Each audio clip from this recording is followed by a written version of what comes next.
The pipeline from Michigan to Los Angeles continues with the Chargers taking another Wolverines coach who will hopefully bring some new ideas on offense.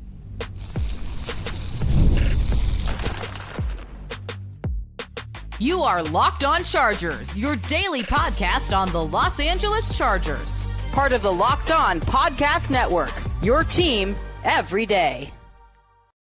What is up, and welcome into the Locked On Chargers podcast. I'm your host, Daniel Wade, joined as always by my co-host, David Droegemeier, and we've been covering the Chargers now for 9 seasons together, but this is our 7th year as the host of the Locked On Chargers podcast, bringing you your team every day. Thank you to all the everydayers out there for making us your first listen. To make sure that you never miss the show, go subscribe or follow for free on the Locked On Chargers YouTube channel and listen wherever you get your podcast from. David, what do we got today? Thanos collected the Infinity Stones. Jim Harbaugh is collecting former Wolverine coaches. He's adding another one to the staple. And hey, one of the things that Jim Harbaugh said is he's going to put together an all-star staff, and that does not mean it's only in year one. That continues into year two. And is there a leader in the race for DK? Is there? Man, that is definitely going to be an interesting question. And what about getting Khalil Mack back to the Chargers? It's got to happen. More time goes by, the more angst it gets when it comes to bringing Khalil back. Yeah, definitely. I'm not worried right now, but if he makes it to unrestricted free agency and he starts testing his options, that will be worrisome for a team that desperately needs him back. But David, we got some news today because the Chargers have found a new coach, a new offensive coach, which is interesting because the Chargers took a bunch of coaches from Michigan last year, but almost exclusively on the defensive side. The offensive side was a lot of guys from the NFL already, and they kind of put together some familiar names that were, had worked with Greg Roman in the past. This is a different direction for the Chargers because per Tom Pelissero, former Michigan OC and quarterbacks coach Kirk Campbell is expected to join the Chargers staff as an offensive assistant. Campbell played a key role in the development of J.J. McCarthy as QB coach in 2023 when the Wolverines won the national title, now reunited with Jim Harbaugh in LA. So this is interesting, and I don't think this is going to move the needle with a lot of fans because of how this guy left Michigan, which was getting fired last year after the offense supremely underwhelmed in Michigan in his first season calling plays for the Wolverines. And to a certain extent, it is a little, surprising to see a coach have those kind of struggles and then immediately jump on somewhere else. But I also think to a certain extent, he was kind of a scapegoat for a lot of players leaving to the NFL and obviously their head coach leaving in Jim Harbaugh. They did drop to 112th in scoring offense in 2024 and 116th in passing offense. That's not good, right? We're also talking about a team that lost J.J. McCarthy, their quarterback, Blake Corum, their best running back, Roman Wilson, and Cornelius Johnson, who got cut from the Chargers. Both of those guys in the NFL now.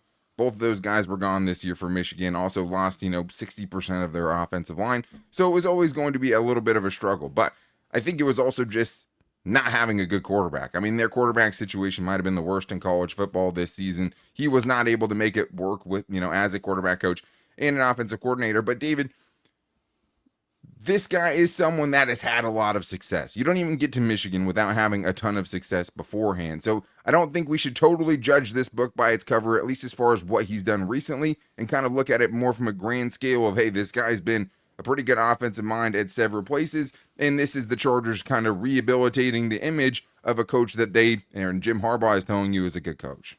Yeah, I mean, and, this guy's been around offensive football at several different stops. Obviously he was with Michigan, but before that, he was at Old Dominion in 2020 and 2021 as an offensive coordinator and a quarterbacks coach. Then moved on to Michigan to work with Jim Harbaugh and that staff. Obviously, winning a national championship. And hey, honestly, let's take a look at J.J. McCarthy as well. Like, going into it, I think in the beginning part of his career, I don't think anybody expected him to be a top first-round pick, right? Yeah. So the fact that he was able to work with him and be able to really cultivate him and really turn him into one of the top quarterbacks in the draft and get him that draft slot, I think that definitely has to mean something, and that is definitely worth something.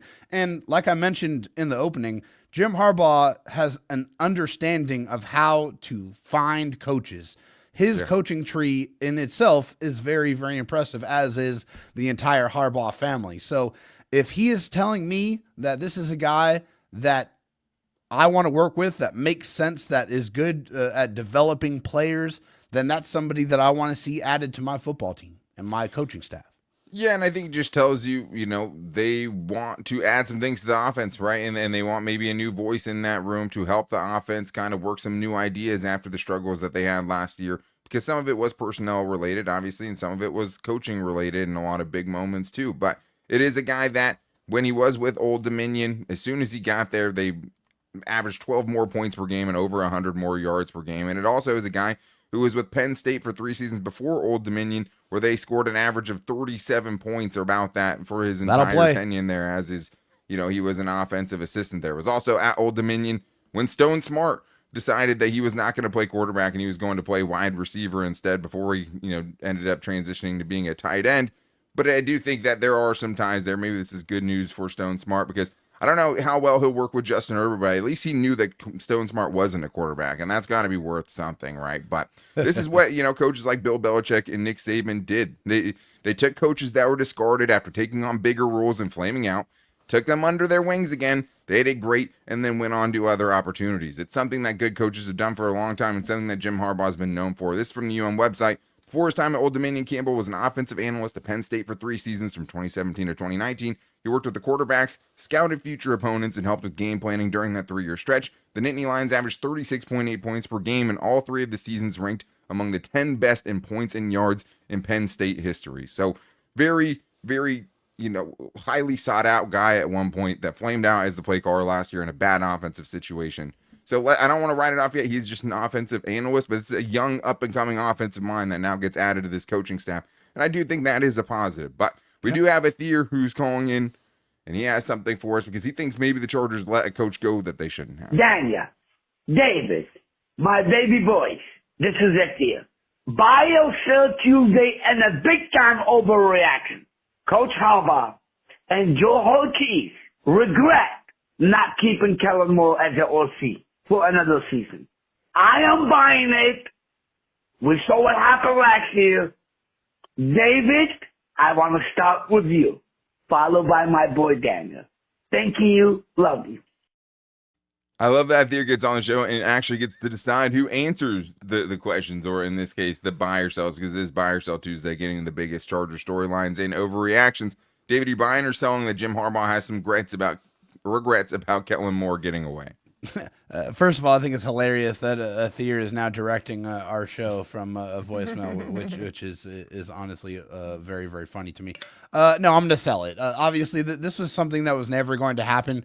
To my knowledge, Kellen Moore and Jim Harbaugh don't have any kind of pre-existing working relationship, which is something that's obviously very, very important when it comes down to, these type of things happening. We see it time and time and time again. Relationships are going to manifest themselves in the form of coaching staffs across the league. It's something we have seen so many times. And also, let's not forget here, the Philadelphia Eagles are going to make a lot of offensive coordinators look really, really good because they have one of the best offensive lines in football, the best running back in football, some great wide receivers. They have every single thing that you could possibly want as an offensive coordinator. And he really didn't have very much of any of that with the Chargers. So I think recency bias is definitely playing a factor in this. But hey, kudos to Kellen Moore. He's a Super Bowl champion. Absolutely. I mean, it's crazy just the pipeline that's happened from the Chargers and their former coaches somehow ending up in Philadelphia and somehow becoming head coaches, because this isn't the first time. This is the 4th time that it's happened. It was Frank Reich, and then it was Shane Steichen, and then it was Nick Sirianni. Now it's Kellen Moore. Not exactly in that order, but 4 different coaches that the Chargers have let go and then ended up being head coaches. So this is my thing. I don't know or think that Jim Harbaugh wanted Kellen Moore, whether that's for better or for worse. Obviously the Eagles are feeling very good about their decision, but at the same time, even if Kellen Moore is a better OC, it doesn't necessarily mean he's a better offensive coordinator for the kind of football that Jim Harbaugh wants to play. So congrats to Kellen Moore. And obviously he had a top wide receiver duo, like you said, a good quarterback, the best offensive line in football, and the best running back in football. A lot of teams could win with that and put that together very good seasons. I mean, they fired Brian Johnson after a top 10 offensive season going into last year. So good for Kellen Moore. I don't think it was ever in the stars for him to come back to LA, especially because he was kind of a competitor as they were, interviewing him to be the Chargers head coach, even though that wasn't going to happen. But we still have more great stuff to get into, including if the Chargers are the leaders in the DK Metcalf trade race, and also why Matthew Stafford getting traded is actually a very good thing for the Chargers, and more on today's Locked On Chargers podcast.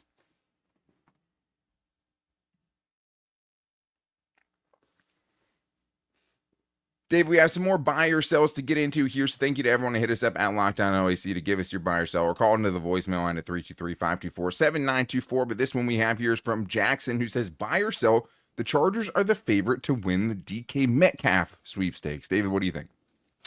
Well, I mean, I don't know if there is an actual sweepstakes out there, first and foremost, but not a public I think one. When I look at this particular situation here, I look at, okay, well, who has a need at weapon and who has a lot of money, because it's pretty much something that's going to go hand in hand. If I'm DK, I want to get out to somewhere that's going to pay me a lot of money and that's going to feature me as a number one wide receiver while I have an opportunity to catch passes from a pretty good quarterback. So looking at, the teams with the most cap space in the NFL, it's the Patriots, which are crazy, like $120 million in cap space.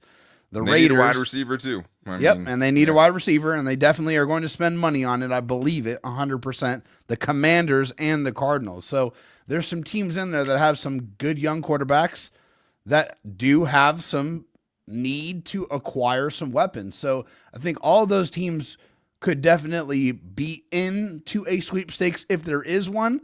But I'm going to sell it for right now that the Chargers are the lead, because I just haven't seen anything out there that indicates that they are wanting to pursue DK Metcalf as much as it makes a lot of sense for them to do so. Yeah, I mean, the Chargers would have to pay him almost nothing this season if they traded for him. But a lot of times when these deals come to fruition, it's with a deal in hand for a contract extension. So I would say, yeah, it is somewhat about the money. And you're looking really at future money, right? 2026 and beyond, because he is under contract through this season. But I do think the other part of it is who is going to make the best offer is going to be the leader in the clubhouse. If the Chargers want him, the fit makes the most sense. The need makes a ton of sense. Also, you have his former wide receiver coach in Sanjay Law. If they're trying to help DK Metcalf get to where he wants to go, which is sometimes how these star trades happen, yeah, the Chargers make the most sense in a lot of ways. Metcalf brings explosiveness as well, right? 30 plays of 20 or more yards last year. The Chargers need much more explosiveness in their passing game, and obviously with the play action type of style this team loves to run, he would make a ton of sense.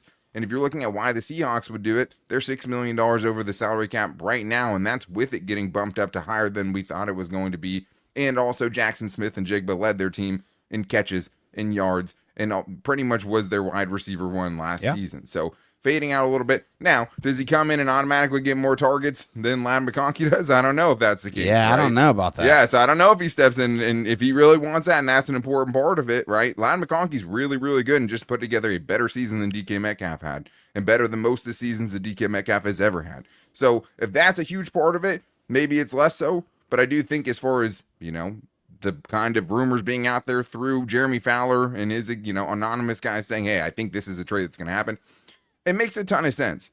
Doesn't necessarily mean that's the best route the Chargers could go at wide receiver, but I do like it as an option. Let's get to this next one I thought of earlier, which is buy or sell.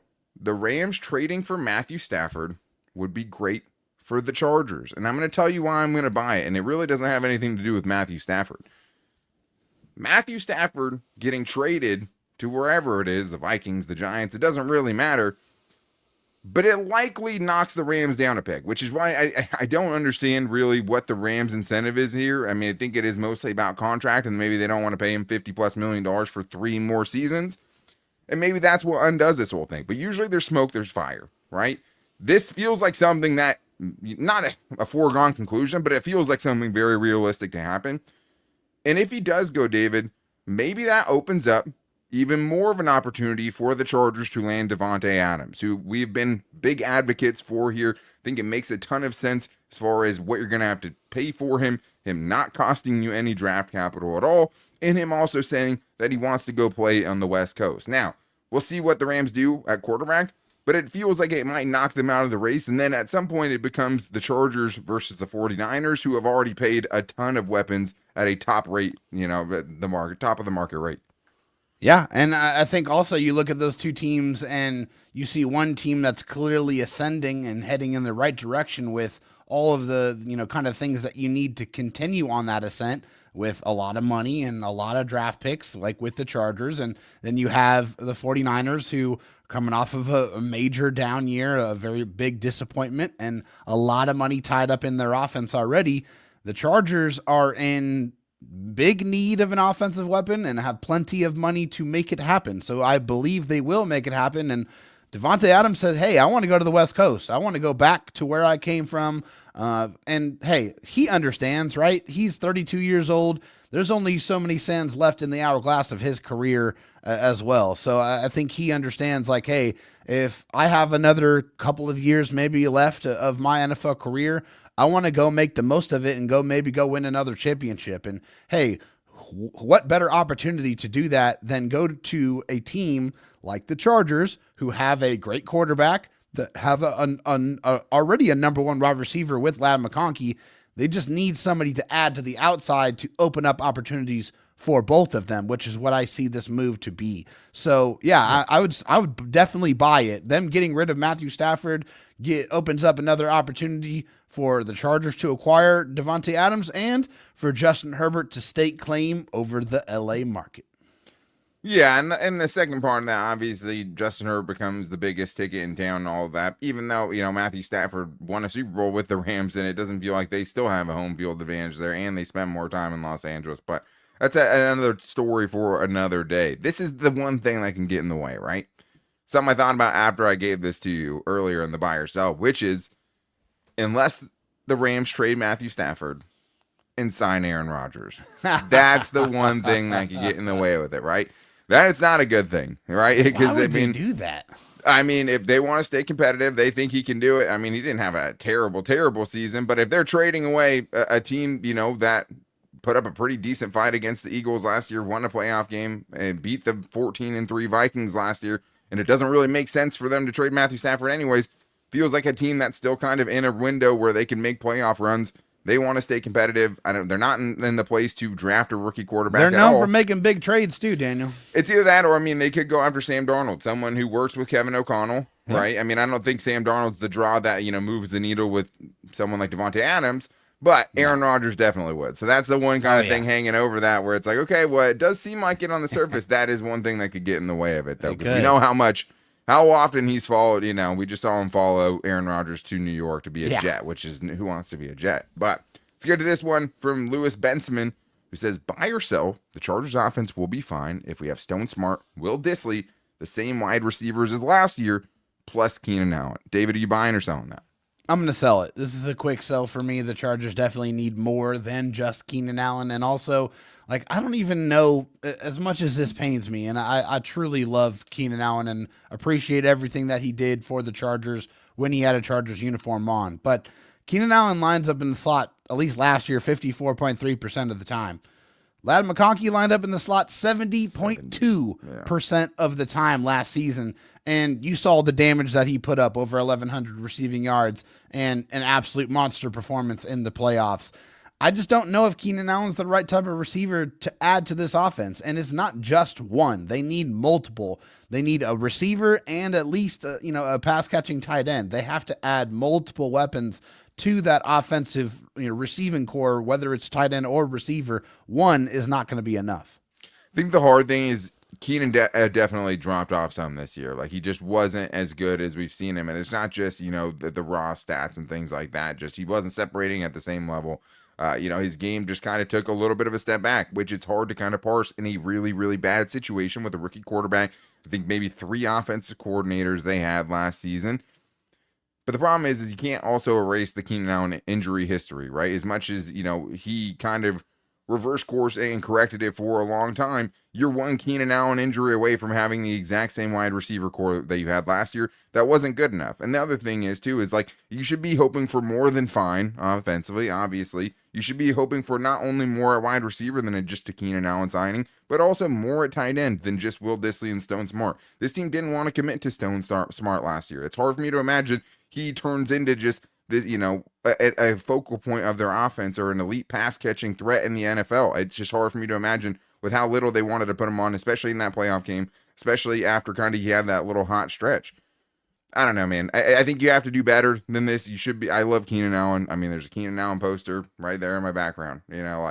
He's one of my favorite all-time Chargers. But I think you have to hope for better than that. And also, I don't know if Keenan Allen wants to come back. I think that bridge might be burned right now. It's hard to say. I love him. He can play outside. He probably works better in the slot. There's also kind of just, team speed, speed offensively that doesn't really help you in the explosiveness. You need a little bit more there. But we still have more to get into, including if the Chargers are soon to get a deal done with Khalil Mack, because we know how important it is, and much more in today's Locked On Chargers podcast.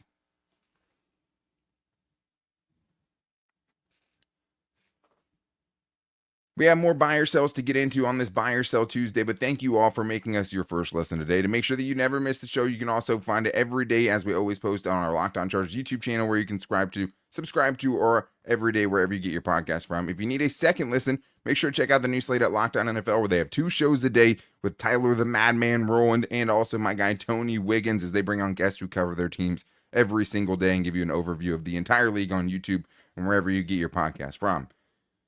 David, the Khalil Mack saga continues for now because he still remains a free agent. We've seen the reports that he doesn't plan on retiring. At least reportedly, that's what they're saying.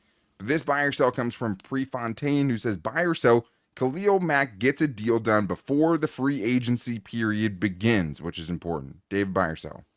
I'm going to buy. I think everyone in the Chargers organization understands how important Khalil Mack is and has voiced it from the top down. Whether it's general manager Joe Ortiz, whether it's Jim Harbaugh, whether it's superstar, Derwin James, everybody has said, we want Khalil Mack back. We have to find a way to make it happen.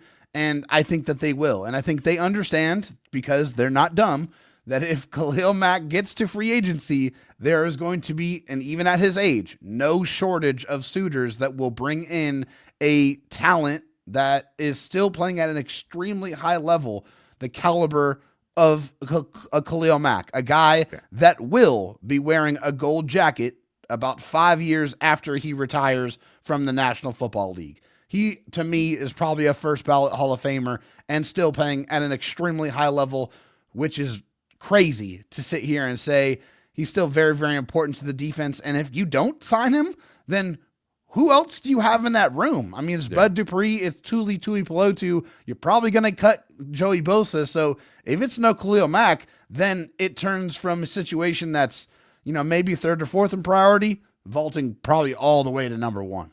Well, and speaking of priority, the reason I buy it is you have to think that this is the top priority for Joe Ortiz and the Chargers, right? Like, it's really hard for me to imagine there's anyone up higher on the list of guys they think they need to resign other than Khalil Mack, when you bring up all of the things that you just brought up, and also the fact that he's been here for 3 years. If he had just tagged along last year and it was a kind of a rental, and then he was deciding where he wanted to play, that would be one thing. But the dude's put down roots here. He's been here for 3 seasons. At this point in his career, logistically speaking, with his family and all of that stuff, like, he probably wants to stay. That's the easier thing to do. And also, you can stay with a team that has very good, at least playoff aspirations, is going to give you a chance to get to the dance, which is something he's done very, very few times in his career, and he's never won one. That being said, I'm going to get worried if he makes it to the actual free agency period. If they let him test his market, I'm going to start getting worried about it. Now, I've seen the rumors. I've seen NFL rooms or whatever those pages are on Twitter that are putting out, Khalil Mack is, open to return to the Raiders. Why on earth would he do that? Like, stuff like that. That's why we don't ever run with any of those dumb kind of rumor pages that you see. I don't understand it at all, why he would want to go back to the Raiders, other than the fact that they drafted him, sure, but like, they also traded him away. Let's not forget that either. That's for sure as well. They did trade him away. I don't know. I think if it's not the Chargers, it's ring chasing, right? And I don't blame him for doing definitely. that, but it's hard for No. me to imagine. And hey, could the Raiders be a lot better in year one of Pete Carroll? Absolutely, they could. They have a real coach now. They could be a lot better than they were. But if I'm Khalil Mack, I'm not going to a could be a lot better. I'm going to a team that's already better than what the Chargers are. If I'm not going back to the Chargers, there are teams out there that can make that argument. The Raiders are not one of them, and I still think the Chargers have a leg up in getting to re-sign him. But it goes along with this. We have from Macho Libre, who says buy or sell, the Chargers will re-sign Khalil Mack and add another edge rusher. So we're both buying that Khalil Mack will be back. Are you buying that they will also be adding more to that room besides just Khalil Mack? Yes, I am. I am buying it because, like I said before, and like we've said ad nauseum, Joey Bosa is gone. I mean, it just makes way too much sense from a financial standpoint. You can't pay a guy $36 million or tie up $36 million of your cap to somebody who had 5 sacks last year. And somebody who was clearly not healthy and that just fought his butt off to stay on the field and be there for his teammates, which I truly appreciate. I do. But the money doesn't match the production. And so with that being said, you got to let him go, and you have to go try to add somebody to that room, whether it is in free agency or whether it's the draft. It's a position that will get addressed. It's just a matter of how. Yeah, and when, right? And how many resources are they willing to put there? And like you talked about a little bit earlier, if they don't sign Khalil Mack, I mean, you're talking about a potential first-round pick edge rusher, and honestly, even if they bring Khalil Mack back, I wouldn't totally roll out the edge rusher position in round 1 anyways, because no matter what, Khalil Mack is a short-term option. That's true. This is the second time in the last 3 years that he's not threatened retirement. I can't think of a better word, but, at least contemplated retirement at the end of the season and molded over.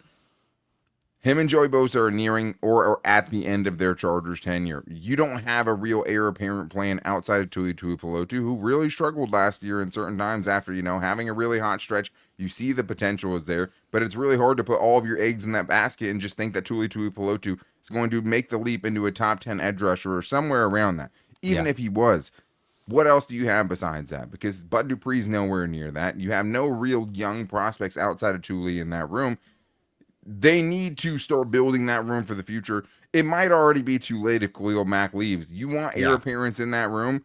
Right now, they don't have it. Re-sign Khalil Mack and also address the problem. So when you get to this time next year and Khalil Mack is mulling retirement, you have a much better feeling about the guys you have left in that room. That starts now by drafting one. Because I think it's this. I think if you sign Khalil Mack, you're probably not going to sign another veteran edge rusher out there.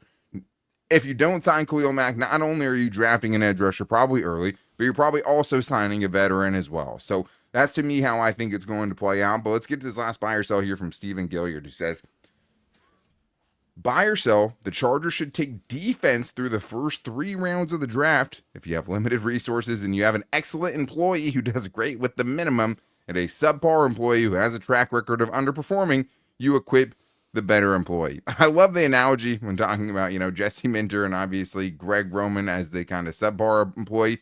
But unfortunately in the NFL, I don't think it works exactly like that, David.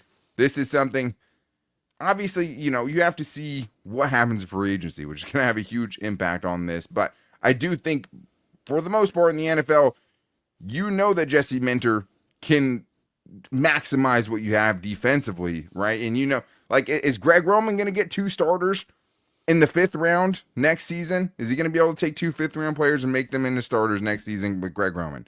Probably no, but not. Jesse Minter's already done that, right? So I don't agree necessarily with taking first 3 defensive players in the first 3 rounds. Now, if the players there are obviously the best players there and they give you kind of no option, it could happen, but I don't necessarily see it happening. But also, I would argue the opposite. I mean, if you already have a coach that has already shown you that he can, make lemonade out of lemons and do a lot more with less, then you already have confidence in his ability. Doesn't mean you don't give him more, but it doesn't mean you just give Greg Roman less and just kind of tank offensively either. Yeah, absolutely not. I mean, I would say, okay, well, let me make sure and shore up all the deficiencies I possibly can on offense and take away all the excuses that I possibly can from that side of the ball. Said, okay, all right, Greg, well, I got you your offensive lineman you needed. I got you your wide receivers you needed. I got your tight end you needed. All right, now let's go. I need the results. I need the production. That's exactly what you do. You equip him with everything that he needs, eliminate the possible excuses, and see the production either positively or negatively.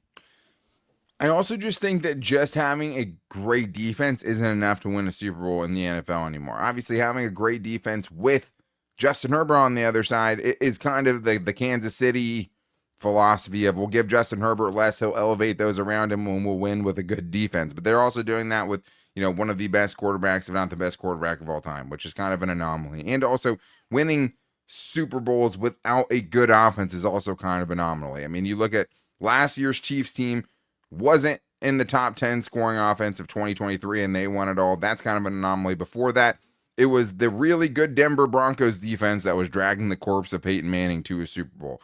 But even if you say those two teams, the two not top 10 offensive teams of the last 10 Super Bowls, that means 20% of the time, right, that it happened. That's not something you can really game plan around. Those are anomalies. Those are the outliers. You have to really be good at both. But I don't think you can win the Super Bowl with a bad offense. I don't think with Justin Herbert we'll ever see a truly terrible offense.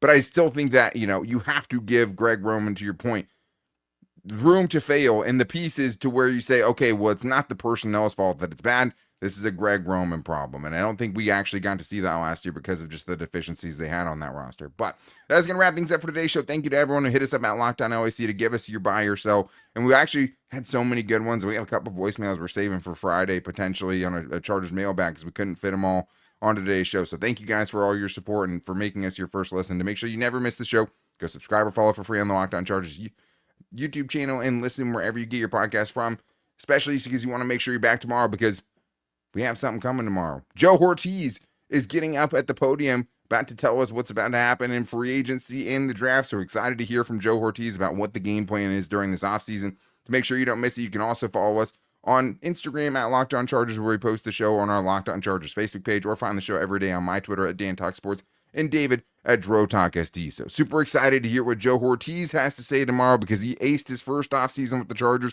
If he can do that again, he could launch the Chargers into contender status. So make sure you guys are back here tomorrow while we talk about it. But until then, take it easy and go Bolts.